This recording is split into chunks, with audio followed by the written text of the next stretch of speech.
Okay. Hi, I'm Nan Simonson, and I'm so glad you're here. On a weekly basis, I have a group, the Power Points group, and we look at points of interest as it relates to lifestyle. As medicine, I'm a lifestyle health and wellness coach with a lifestyle medical practice and going on 6 years now. We look at lots of parameters of health, and this one, the message this week, is something that we'll be knocking around when I finish talking and we get back together in this Zoom group. If it's something that you might be interested in, you can email me at agingpowerfully@gmail.com. Aging Powerfully, that's my book, Aging Powerfully with Nan @gmail.com. And let me know you're interested in the group and we'll talk about that. Okay, so the message is spring's message of renewal and growth, or renewal and regrowth. And we're going to look at ways that we can apply that in our life. The theme being spring this past week.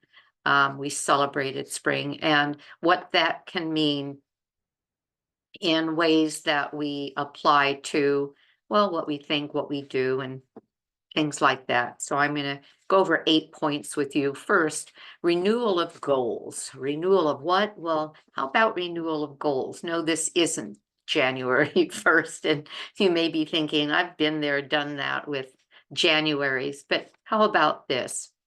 Just as nature renews itself in the spring, it's a perfect time for us to revisit and refresh our goals, to reflect on our own aspirations, consider what we've learned over the winter months, and adjust our paths accordingly. How does that apply to you? How about cultivating new skills? Number 2. Spring is synonymous with planting seeds and nurturing growth. This can be paralleled to learning new skills or cultivating existing ones. This includes the importance of continuous learning and growth, encouraging attendees to identify new skills, and identifying or encouraging your, I'll say friends, family, the people that you hang with, the people you lunch with, could be encouraged to get into conversations about what you can do to continue to expand what you know, what you are involved with, to, encourage continuous learning and growth. Identify new skills that we want to develop or an area of knowledge that we wish to expand. What I think is so magical about this time to be alive is that we can take a little thing like this and we can carry it with us while we are moving. For example, every morning I cycle, and I cycle a half an hour, 45 minutes, maybe an hour, sometimes an hour and a half. We have an area here along a river. It's called the Santa Ana River, but it's the River Bottom Trail, and that can take me to a place with a couple of lakes in a park where the geese and the ducks and herons hang out, and I'll cycle around that for a couple of laps and then head back home. So it's it can be a 10-mile ride. It can be longer if I head south and go to what we call the train trestle. In other words, destinations to either walk or run, or, well, I'll get into the rest of movement in just a little bit. But while I'm doing all of that, I can have on a podcast, my earphones. I don't do the earbuds, because I don't want that. You're going to think I'm silly. I don't want even that tiny little bit of electromagnetic energy right between, or in my ears where my brain is, right between it. So I do the wired earphones. And I listen to one subject after another that happens to grab my attention. And it's astounding how in an hour or 2 hours, because you can listen after a ride. In my case, listen after a ride, before a ride, while I'm getting ready, while I'm making breakfast. I can go through, as I did today, a 2.5 hour podcast, and it was with a gentleman, Christopher Gardner, who is world renowned for evidence-based knowledge about dietary habits and what has been found, and they continue to experiment, as the best way for humans to eat. And so I loved hearing him talk about his experiments, his research at Stanford and at other universities, to come up to his conclusions. And it was as close as this, my bike basket where it sits, and a little bit of time. And you can do the same thing on any subject you want. Okay, how about cleaning out the old? Number 3, spring cleaning isn't just for homes. It can apply to personal habits and beliefs as well. This topic can explore letting go of old habits that no longer serve us, decluttering our minds of limiting beliefs, and making room for new, more constructive patterns.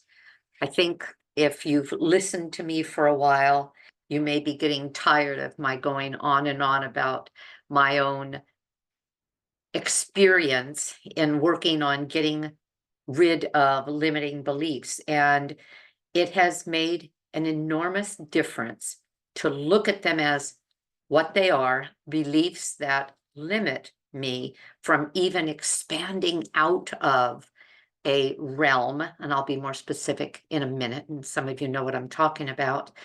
And it allows me to excuse away a lack of even trying, because that's not me, that's not what I can do. And what I'm talking about was that I was clinically diagnosed as ADHD with learning disabilities, including dyslexia. And then a friend reminded me, well, Nan, you're left-handed. That also comes along with restrictions. I bought into all of that, and it is true. I was actually very relieved when in 57, I had the tests finally done. I was taking a certification course in a college, and they offer those tests. And so I took them, 3 days worth of testing. And yeah, all the things that I was hoping was true, that it wasn't just me not being very capable, pointed to these disabilities. But you buy into that. I bought into that. And in just about everything I did, I'd think, well, I can't do that because of these limitations. Don't do that to yourself, because here at 73, I'm doing things that I haven't done, well, let's say ever, because I decided to take them on. And every time I get scared and I get anxious and I start thinking, I can't do this. See, it's my brain. It doesn't work this way. I'll calm down, breathe, and say, just walk through it. Yours may not work that way, but walk through it and see how far you can go. And I'm amazed at the things I'm doing now that I wasn't able to. So I'm going to keep that going. So clean out the old, get rid of it. I'm speaking to myself, knucklehead. Number 4, nurturing relationships. Just as spring nurtures growth in the natural world, it's a good idea and a good time to focus on nurturing relationships.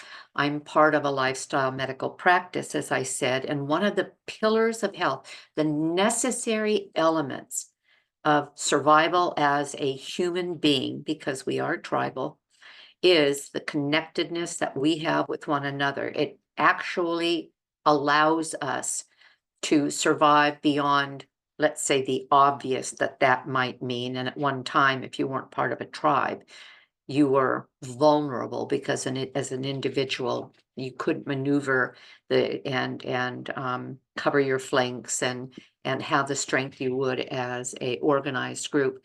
But by the same token, we still need to be part of a group, part of a tribe, and it might be a good time to nurture relationships of all kinds. This can mean strengthening existing relationships or being open to forming new ones in new ways, in new organizations.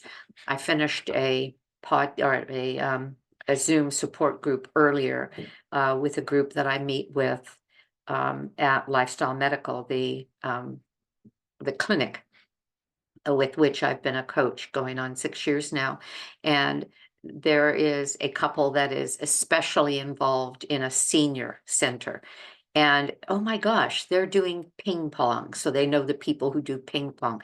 They're doing billiards, his and her billiards, and they are meeting people that way. They go there to do other events, and so they meet people that way. So their life, besides a rich family life and a rich friendship life, now is enriched by their having taken some steps to meet new people in new ways. The importance of relationships and personal growth and cultivating meaningful connections cannot be overstated. Take a chance anytime you have an opportunity to connect with people, even if, as I've reminded you in Love 2.0, I'm going to turn around and grab it just a minute.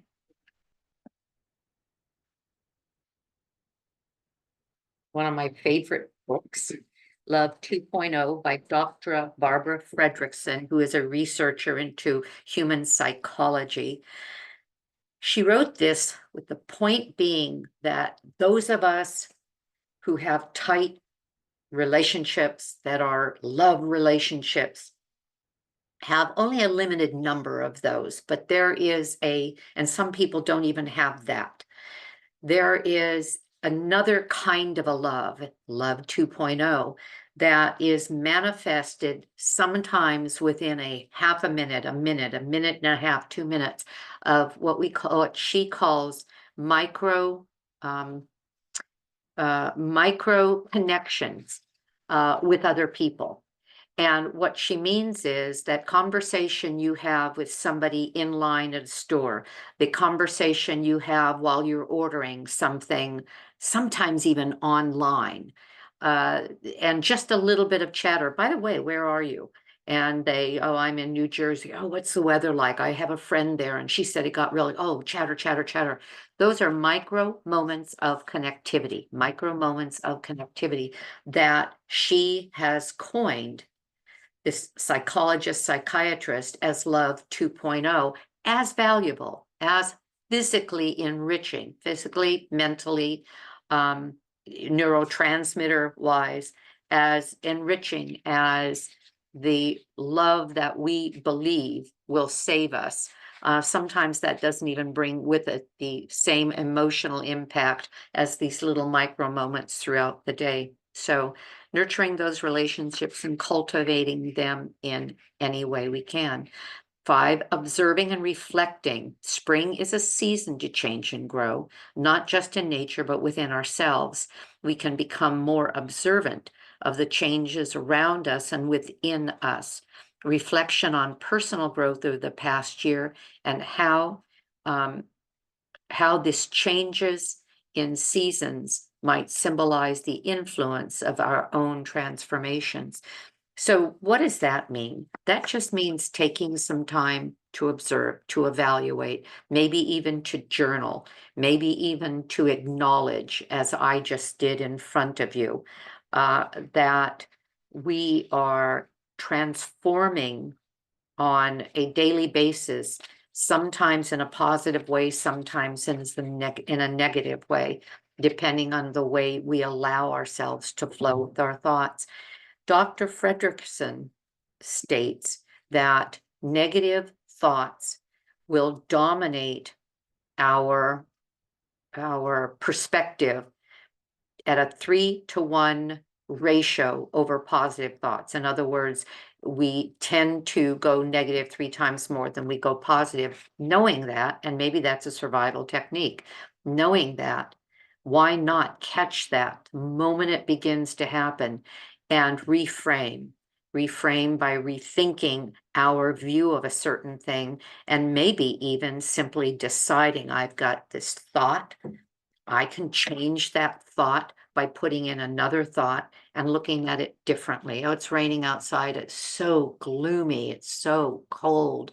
What a day. I don't like this. As opposed to, wow, I feel shrouded in comfort in my home while I'm watching nature play it out outside. What a day. You see what I mean? Number 6, embracing change. With the transformation of winter to spring comes a powerful reminder of the beauty of change. We are in a position to embrace change in life when reminded this way, and seeing it not as something to fear, but as an opportunity to grow and to take on new experiences. So again, we can look around us and look at possibilities, maybe this spring and this summer, that maybe we haven't been in a position or even desired to be involved in, and maybe say, you know what, this is the time, this is the year, this is when I'm going to. You can finish that sentence and see what you can do with it. And 7, wellness and rejuvenation. Spring offers a chance to focus on wellness, both physical and mental, and the rejuvenation of our body, our mind through outdoor activities, because the outdoors are welcoming as we get warmer and warmer in the springtime. And these outdoor activities could also include things like meditation outdoors, um, uh, moving more outdoors, food abundance, becoming more obvious because of the change in seasons. I was just talking to especially one person in the group who lives in the middle of a forest in, oh shoot, you're gonna be mad that I don't remember. Is it Minnesota? Is it Wisconsin? Michigan. I think it's Michigan. She was naming all of the flowers, the bulbs that are coming up in her forest. Isn't that lovely? A patch of sun where she planted herbs and everything else, just pretty well natural. That's wellness and rejuvenation of the earth. We can do the same thing with ourselves. Highlight the importance of self-care and finding balance when you're examining these things. Spring into action, like walking outdoors, like yoga, like hiking, like cycling. Let nature be your gym. And then finally, eating fresh and seasonal. With the arrival of spring comes a bounty of fresh fruits and vegetables. It's a perfect time to rejuvenate your diet with seasonal produce. The strawberries, asparagus, green peas, leafy greens are not only delicious, but packed with vitamins and minerals necessary to energize your body after the long winter. Try incorporating these into your meals and taste the spring's freshness. I want to add to that, eat more whole foods. We all are bio-individual, and we do better with certain styles of eating, certain preferences of eating. I've been whole food, plant-based, and plant exclusive, pretty much plant exclusive, now going on 6 years. But I do realize that others can be healthy on other kinds of diets. However, the one thing that is and should be a front runner in terms of choices in any diet is the observance of the importance of feeding our microbiome. I'm not going to go into the physiology of that, but the microbiome is one thing in our body, the numbers of cells, microbes, yeasts, fungus, archaea. There's a plethora of these microbes that are part of the microbiome, bacteria, etc. There's one thing that they eat, and it's only one thing, and that's fiber. Where do you get fiber? You get it from plants. That's it.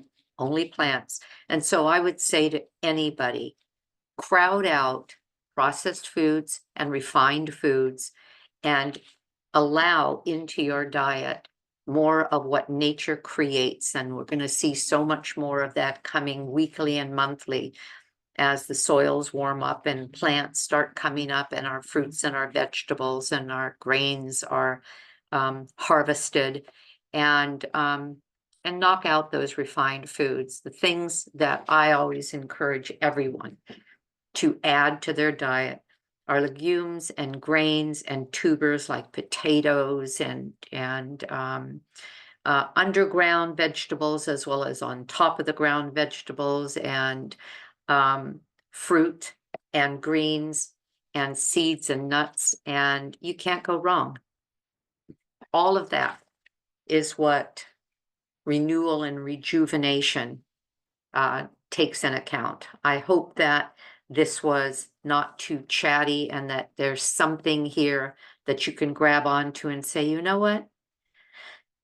When the student is ready, the teacher will appear, and maybe there's something you heard that is going to allow you to go into this new season rejuvenated and renewed. Hope you're having a great day. I know I am. And I hope to see you again for our PowerPoints of interest as it relates to lifestyle as medicine. Bye-bye.